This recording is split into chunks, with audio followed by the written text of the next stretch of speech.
Instagramming how bad and how horrible the refs are, and you got a guy in your locker room talking shit while the game's going on, your starting quarterback's out, and you don't have discipline on your football team to where those guys know where you are in the moment, that everyone has to be hyper-focused because you've lost the leader of your football team and he's not in there, and you got an asshole in your locker room out there telling everybody how bad the world is. And by the way, don't believe him that he loves Philly fans. First time he got knocked out when they didn't give him his contract, he talked shit all over you. And then when he got blown out of Detroit, he talked shit on Detroit. That guy's a phony ass. He's not a real dude. That guy's like the Josh Harris of football players in Philly. He ain't really the guy.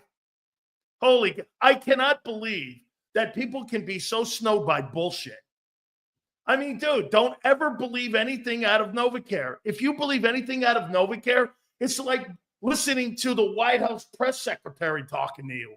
Nothing's truthful. I mean, you can't be a guppy.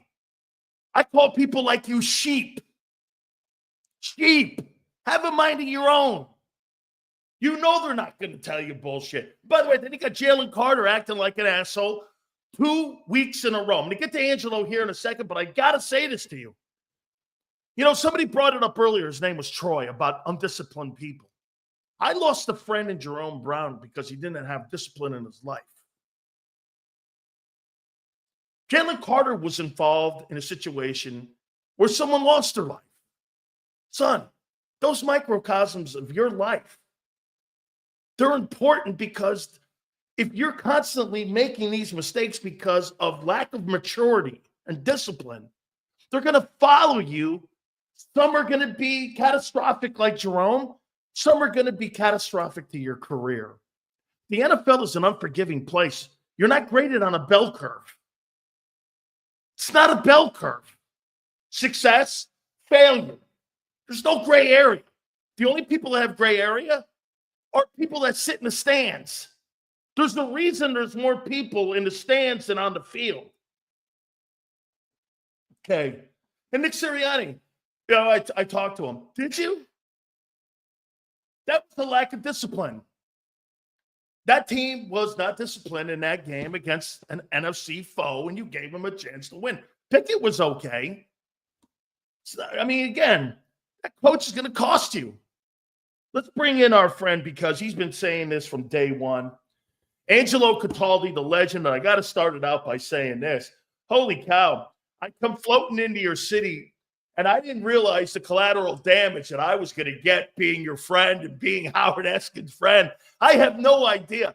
I can't believe some of the people in your city that cover guys like you, Angelo, in the media are so repellent to people who just point out the facts and the truth every day. I just think some people would rather be lied to every day than told the truth. I mean, actually, I think it's an honor. I took it as a merit badge, so thank you. Well, I did a radio show for a long time, and Dan, I think right now at this moment in time, you are making a monumental mistake putting me on with you because you seem to be doing great without me. You were saying a lot more truths than I'm going to be able to offer here today. That was brilliant stuff. The guy in charge of the culture, he's got people in his locker room tweeting out messages. And Carter gets caught slugging a guy the week before, and they can't fix it because the next week he gets another personal foul. I mean, but they did win 10 in a row before yesterday. So I guess winning covers up a lot of problems. It was, you know what, yesterday was a hell of a football game. Yeah. Just on an entertainment point of view, that was the best game of the year. That was interesting. Had all these subplots working at the same time. And frankly, if you're looking at it not from an Eagles perspective, that Daniels and that throw he made to win the game, he put it through like 5 defenders on a line right to the back of the end zone. For that kid, we are going to hate that kid in Philadelphia because Jaden Daniels is a player. Man, is he good. Now, the Eagles, they blew it, but I don't see. I was known for being the first guy to panic. I loved being the first one with the panic button. And I'm not panicking. Yeah, no, I'm I'm not with you. panicking over the game. They would have won it if any of three things had happened. They would have won it if Hurts didn't get injured, because Hurts was going to control that game. You saw the value he brings to that offense. It's monumental. Second, they would have won it if the most obvious one is Devontae Smith. It's a perfect throw. Catch the football, you win the game. He drops the first down catch. That would have won the game. And the guy you just mentioned, Chauncey Gardner-Johnson, you're right about him, you know. You're the guy. He talked crap about Philadelphia when he left. Now he comes back and you got a love affair. It's all bullshit. You're 100% right. 100% right. That guy is a mercenary. He'll take wherever the biggest money is. And but you know, there's two sides to him. He's a good football player, but he's nuts. Well, here, Angelo, if you want to blame somebody, I mean, okay, so he gets the unsportsmanlike conduct, then he gets tossed, and then the guy that goes in for him, McCallum, that's the guy who gives up the game winner at the end there he is in there tweeting. And again, I'll go back again to Nick. Here's the one thing that I completely have taken from you that I will consistently be banging on like a hammer hitting the top of a nail. You're dead on with this. If that guy or anybody thinks that he has the pulse of that locker room and that he has spoken to these guys about character, you're out of your mind and you'll believe anything hair Bob Lang throws at you. I mean, there's no question about it, man. I mean, that was, look, 10 penalties. You gave up 100 yards in field position to them. You were 3 of 16 on third down. You gave them a chance to stay in the ball game and take the last swing because of a lack of discipline. It was a lack of discipline in that game. In my opinion, that cost them that game. There's no doubt about all that. And yet, I'll tell you, I thought that was probably Sirianni's best game on the sideline, because when they're down a point, they finally fall behind. He's going for it from his own 40. Yep. With his backup quarterback, 4th and 6 or 7, and he converts. And then he does it again around the 50. He does it twice in the same sequence. He was making the calls he was making were working out. They were doing fine with the backup. Where Pickett was okay. He wasn't terrible. He was okay. But you're right that the discipline issue is a monster. But that's been there all year. He doesn't fix it. He doesn't fix anything. You understand? That was the whole lesson of last year's collapse. He doesn't fix anything. If something's wrong, then he goes, this is a learning experience for me, right? It's 4th year here. He's had a lot of learning experiences that he learned nothing from. And I don't think he learned anything yet. Carter, in the last 2 games, Carter will hit somebody else and get a flag. You just know he will. He won't fix it. And what's his name? CJB, BJ, whatever it is. He's going to get in trouble again because he doesn't fix it. And that's supposedly his strength. So, Absolutely. even though I just praised him, I also ripped him. I couldn't help it. How did you, I mean, Pickett goes out, like you said, if Devontae catches that football, they scored 30 points. Angelo, I've never seen this. So you get 5 turnovers, you run the ball for 200 yards, you score 30 points. You want to hear this? They're the first team since 2010 to score 30 points, run the ball for 200 yards, and get 5 turnovers and lose. Yeah. Okay? I mean, they did enough in that ball game to win that game. How'd you think of Pickett? The defense. If you were watching the 4th quarter in that game, you saw the defense of the collapse last year. They couldn't stop things. They couldn't do anything. I mean, come on. Somebody make a freaking play. You need to make one play. You got 5 turnovers and you're going to lose. And the fact is, they gave up 36 points. They gave up 36 points. And that's, Washington is a good team, but they're not that good. And the defense gave up 22 points in the 4th quarter. And the defense in the final minutes of that quarter, that last drive, they looked toasted. They looked like they were on their heels. And again, I think maybe you got to look a little bit more at their conditioning before they get to the playoffs. let me ask you this here.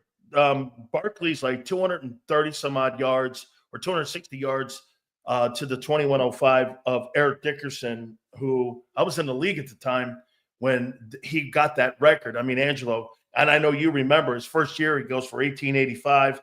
Then the next year, he goes for 2105. He had 4,000 yards in 2 years when he came out of SMU. He was insane, and I love Eric. But do you care about that record for him? Is that something that it matters to you? Because if you hear the players talking and you hear Ike and you hear Hugh Douglas and some of the other guys, they're all like, hey, man, I had Brian Westbrook on. Right. He wants him to get the record too. Yeah. Do you think that's important for the offensive line and for the team, or are you on the side of everybody going, hey, man, I only care about the Super Bowl and I want them healthy?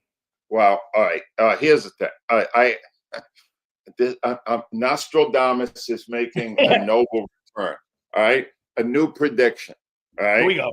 Barkley will not set the record because Sirianni won't let him. All right. He'll put up some numbers against the Cowboys. Right. And he'll be on the doorstep. And he will not play the final game because they will already have locked in the number 2 seed. And there's no reason to play him. And he will deny them that. And, you know, I don't believe in that stuff. I don't believe in resting players. I believe you play them. Now, you could also argue, well, it's a 17th game, you know, and the records were set. There were 17 games. So how important is the record?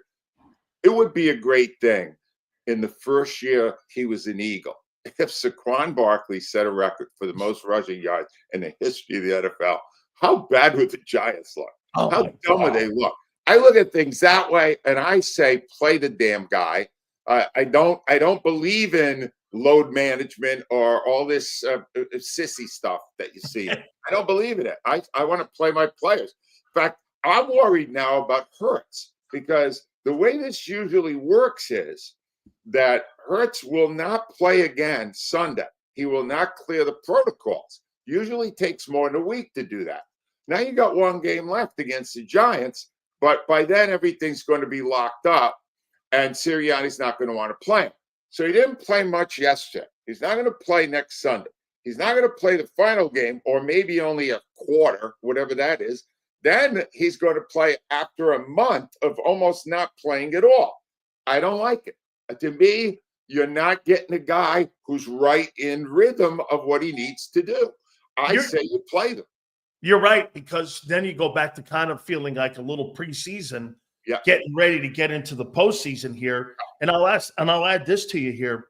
With that loss, what it does now is it puts you behind the 8 ball a little bit with Minnesota and with Detroit, because if they win this next week, that final game, like you said, is for home field advantage. Minnesota, Detroit, you're pigeoned in that 2 hole no matter what. Your chances of winning that are right now are very slim getting home field advantage. With all that being said, Angelo, every team that you've covered that has made the Super Bowl, since you were a writer with the Inquirer and since you've been on the air, have had home field advantage.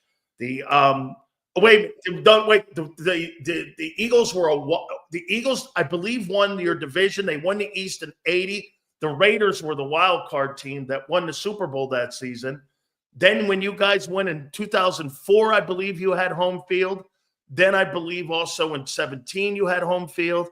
And in 22 you had home field. Every year you've had home field and it's gone through Philadelphia, you've gone to the Super Bowl. How important do you think that is, home field advantage for them? Not that much. Not as much as you think.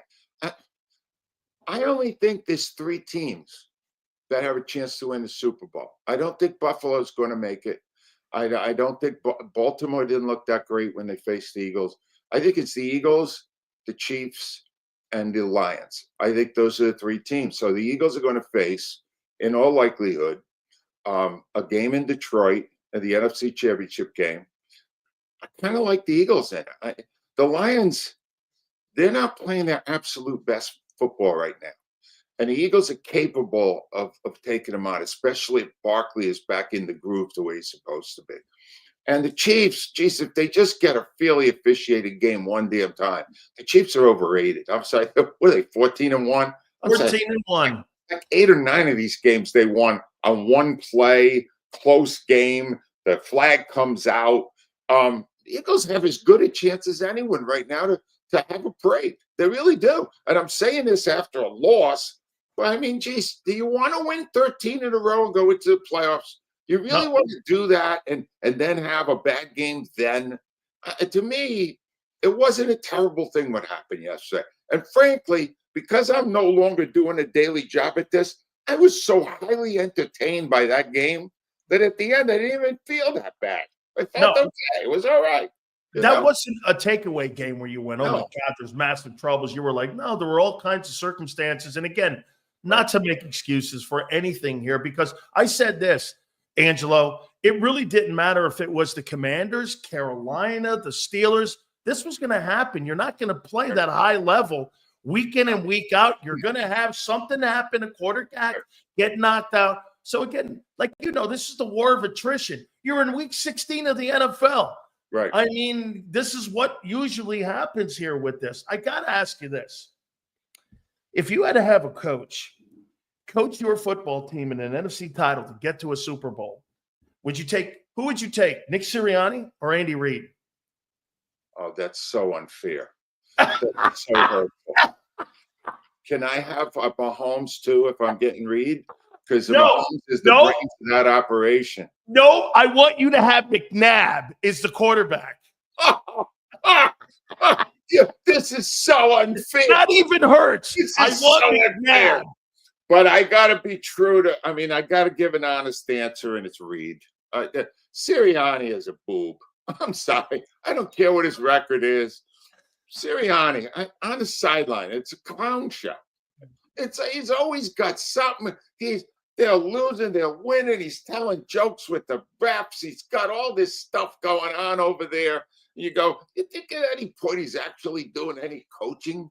I don't know what the hell he's doing over there. I've never seen a guy like this. But when he speaks, you said this. This is why you have just ruined like a half hour of your show putting me on. Because when this guy speaks there's not a single word that is sincere, that is honest, that is his true feelings. Never. It's all pre-programmed drivel. Yep. Drivel. Yep. And it's maddening. If you follow it, I can't help myself. Even though I'm not on the air anymore, I follow it.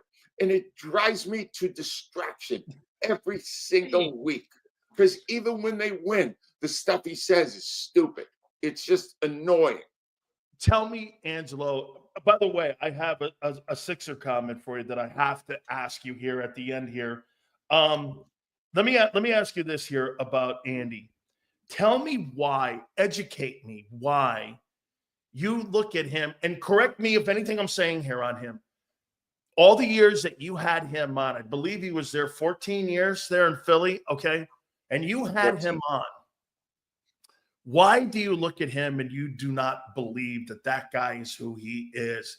And do you think Mahomes is covering for much of the bad coaching when it came to critical situations like clock management, halftime going in, 2-minute drills, all that stuff, challenges and all that? I never thought Andy was really great at that, and I thought it was a problem. And Mahomes covers this. Why did you look at him and always go, that guy's not who his record is also?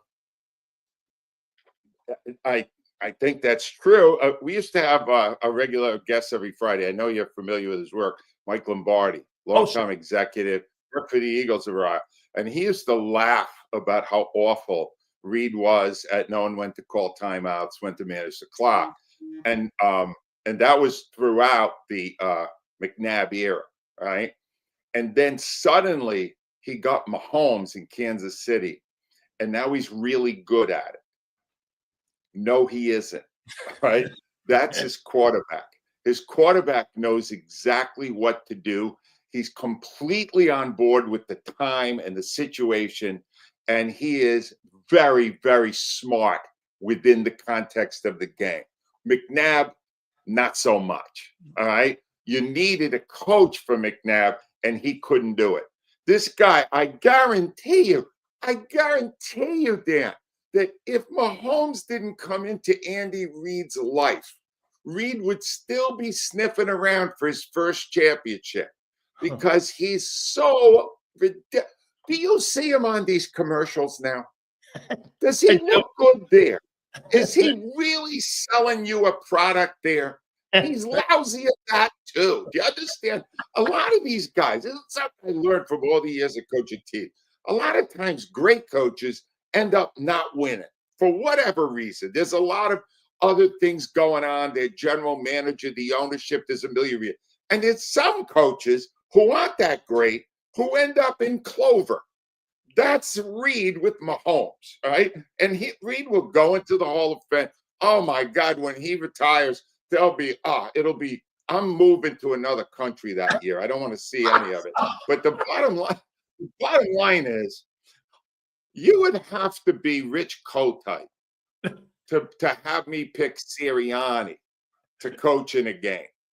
Right? I don't think he's any good at all. And I still don't. And there's nothing that could happen. They could win this thing easily and have a parade, and I'd still go, wow, they did it even with Sirianni. That's amazing. I just don't think he's got it. I've talked to so many people in my life, and when somebody impresses you with their intellect, and I can tell you, nobody impressed me less with their intellect than Nick Sirianni. There's not a lot going on there, Dan. There's not a lot happening. Not a lot going on. I love it here. All right, Angelo, I mean, I watched what went on in your city hall with the fans and all the Sixers. Okay, I watched it all there, and I'm like, okay. I mean, the Josh Harris now. By the way, I wonder what did Josh Harris, did he celebrate beating the Philadelphia Eagles? Or is he celebrating the fact that they passed? This guy had a hell of a week, didn't he? He beat the Eagles, and now he's got the arena and the city council. I mean, this guy had a big week here for a carpetbagger. I'm so happy you brought him up, because in the final seconds of the Redskins have pulled it out, and there he is on the sideline beaming, like he had anything to do with it. He had nothing to do with it. These guys were all there before he got there. And then you go, wow, what timing.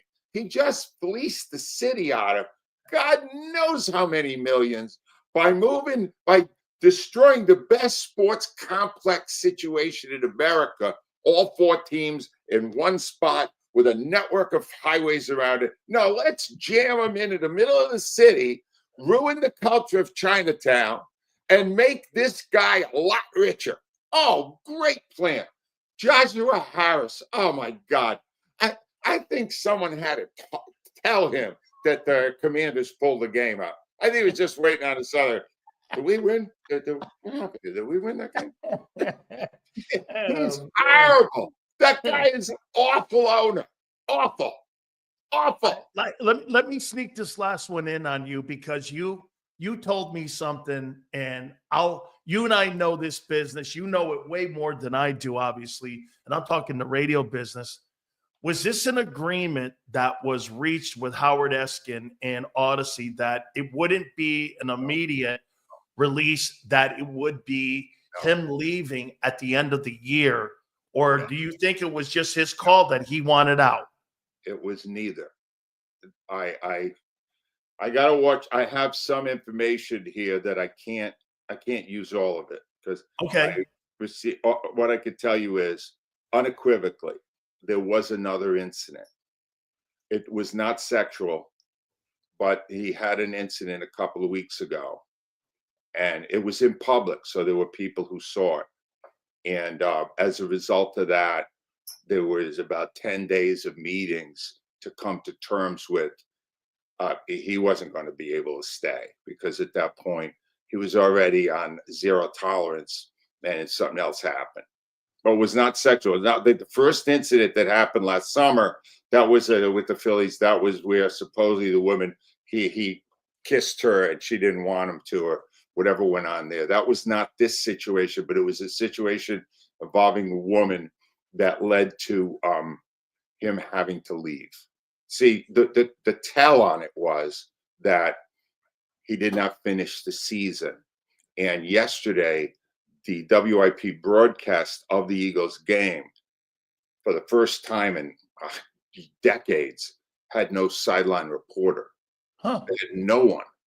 And it was the worst possible timing because Hurts got hurt in the first 5 minutes, and they didn't have Howard that day. Howard was very good at that. Yeah. Give you updates on everything that had happened and all, he was good at that. And they couldn't do it. So it was very abrupt in the end. He didn't even finish out the season. And at this point, I guess there was no way the Eagles could save him.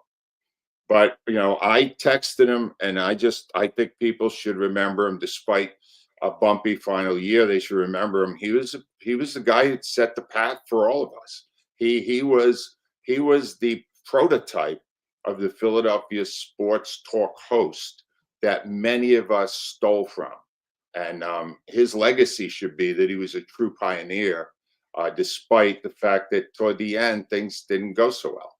How about this, Angelo? Do you agree that if you stay too long, you end up getting villainized because you just stay too long? I mean, you know what? I loved how you did it. And you know what? Personally, you may tell me I'm crazy here, because the amount of salaries that were back in the day that were grandfathered in with this new culture, they're not going to pay you $2 million, $2.5 million any longer to host the morning show. They're going to get people in there. No disrespect who's in there now. You're going to get guys for 200 grand. They're going to put them in there. And the fans that, like your book says, they're going to run those ratings no matter who it is. You set the bar. They know where to go. But they're not paying those $2.5 million salaries anymore. Odyssey's not doing that. iHeart never did it. And so you left because, again, I mean, you had done it all. But to me, the reason that you're no longer there is because they're not paying you for your talents, and you're not going to give it to them. Well, let me clear this up. Am I wrong? I left. Well, they're not. No, there was. I don't know if I would have gotten it. I never had to find out. I knew when it was time to leave. And yeah, that's what I'm saying. You pulled the ripcord. Pulled the ripcord. You knew. I pulled the ripcord because I wasn't as good. I knew it. You have done. You don't want to chip away at your own legacy. And I knew it when names weren't coming to me so quickly that I wasn't able, when I went on a rant, to completely focus the way I could 5 years ago, 10 years ago. I saw the difference, and I went, why do I want to keep doing this until I say something that's really bad and they have to fire me? Or I know when it's time. That I got 33 years. Who gets 33 years in a job anywhere? No one. Mornings? Got to milk the cow dry? No. No. When to fold up. And Howard, even in his text to me, said, I'm not done yet. He's my age. He's 73 years old. And he said he's not done yet. And it's like, if he believes that, he's got to make himself happy about how he ends it. But when I ended it, I knew I was ending it. And at that point, I said, the only time I will ever speak again publicly will be on the Dan Sileo show. And I've kept that out for many years, except when I was promoting something, in which case I had no it's such an honor for that. And I that's why I call you and I text you and I ask you so many questions about Philadelphia, because I'm getting hammered by everybody that's out there. And I love it to an aspect. But if you could do me one last thing here, give me your Mount Rushmore, not putting you in there, because I would obviously, your Mount Rushmore of sports talk doesn't have to be IP. I mean, if I'm not mistaken, for me, when I first heard WIP, I believe, if I'm not mistaken, Summerall's partner owned WIP, and then he sold it to CBS. I think that's how that was. And he, in 1986, I think you guys did. You guys started WIP. That was the year before WFAN started in 87, when they weren't even doing local talk. They were doing with national guys like Lampley and those guys. But you guys knew it and they took what you guys did and did local stuff. If you could go back, Angelo, your Mount Rushmore, a Philadelphia sports talk host, who would you put in there? I'm going to start with the guy who gave me a chance and the guy who created WIP, Tom Brookshire.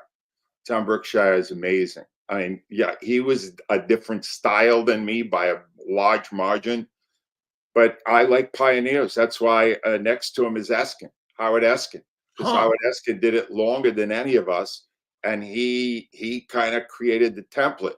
And my third guy would also be in there with him, because I really believe that in order to do this right, you got to have the right people at the start, and that's Steve Fredericks.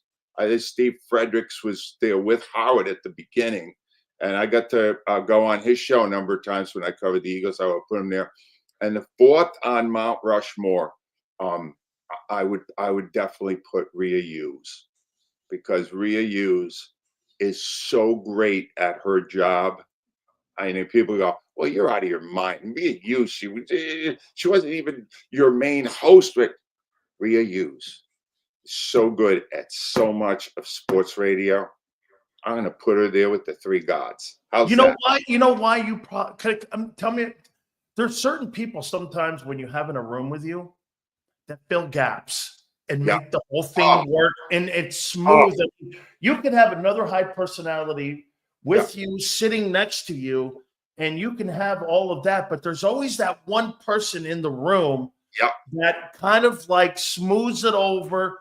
So when you hear it, there's a rhythm to it, because I always believed in rhythm when you're doing a talk show host. There's got to be a rhythm to it. So true. So true. And I'm thrilled to be leaving the show now, so it will get better again. Because what you did, Dan, I just got to, you don't believe that, but what that riff you did just before I came on, that's as good as it gets. That was phenomenal. It was so perfectly enunciated, beautifully analyzed. It was even better than the game yesterday. That's how good it was. Wow. Thank you. Angelo, again, Merry Christmas to you. Hey, man, so like the Christmas Eve dinner for you, right? Pasta fazool and all the fishes. All the fishes. You got galamad and bacala. Bacala. Hey, God, dude, Angelo, you got to understand, when you're in a communist country like I am in California, you have to understand there's no bacala, okay? No bacala. They don't know what bacala is. Oh, God. You're missing out, especially when you find a little bone in it. Lately, you take it out right there. Then you go down for the galamad.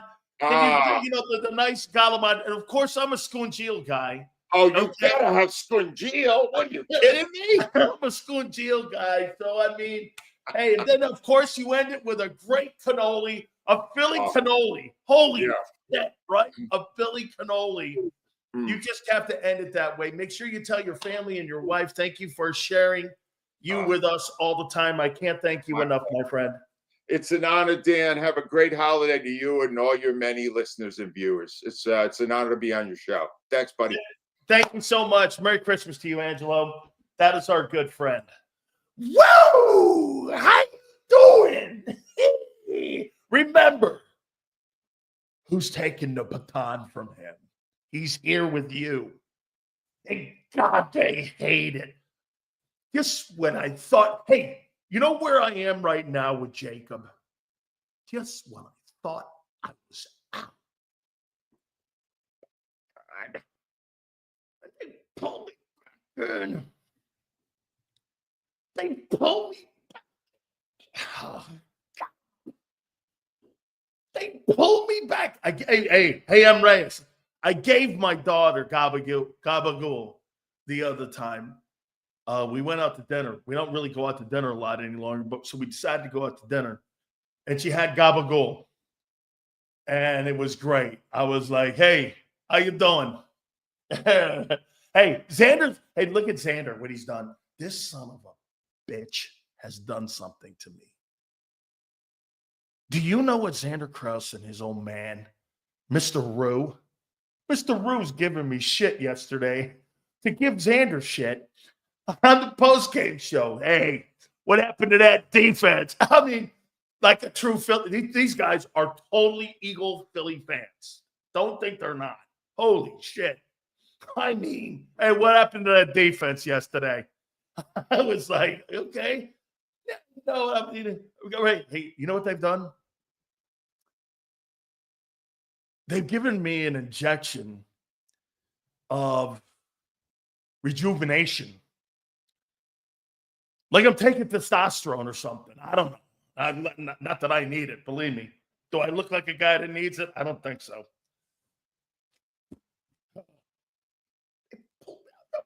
Was out now back in 10 years of this gosh dang thing. All right.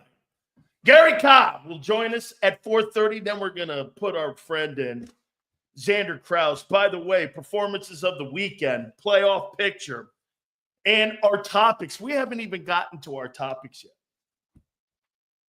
How important was Jalen Hurts on Sunday?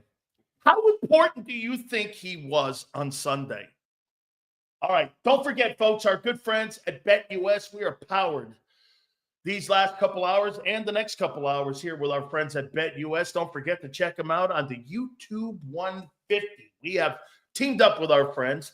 And again, folks, during this holiday time, especially with all the bowl games coming up and all the championship games in college football and pro football, you got to do the YouTube 150. YouTube 150, sign-up bonuses up to $2K. Your second and third are 125%. 200% if you're into crypto. Home of Michael Vick. Congratulations. Norfolk State's new head football coach. This is the home for Michael Vick. BetUS.com.pa. That's BetUS.com.pa. Fastest payouts in the business.